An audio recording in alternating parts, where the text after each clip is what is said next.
अस्सलाम वालेकुम दोस्तों। एडवोकेट गुल बीबी शाह कराची बार खां शाइरी ठाही। मैडम तमाम सुठी शाइरी ठाही ऐं उन जे जवाब में वरी असां शाइरी ठाही आहे आसिफ अबड़ो ऐं तोकीर लगारी साहब।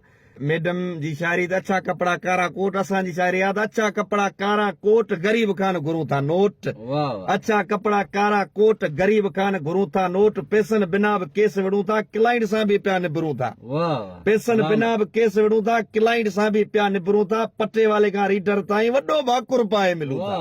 जज साहब खे सबूत ॾेई करायो इंसाफ़ ॾियूं था, थियण न ॾींदासीं का कोट। अच्छा कपड़ा कारा कोट गरीब खान घुरूं था नोट, पैसनि बिना बि केस विढ़ूं था। हासी ठाहियूं पंहिंजे फाइल खे था, ठाहियूं पंहिंजे फाइल खे था, मोटायूं न साइल खे था। लगारी साहब हा, ठाहियूं पंहिंजे फाइल खे था, मोटायूं न साइल खे था, अवल खणायूं उन जो ज़ामिन, ट्राजा ॾियूं पोइ ट्रायल खे था। वक़्त सां पोइ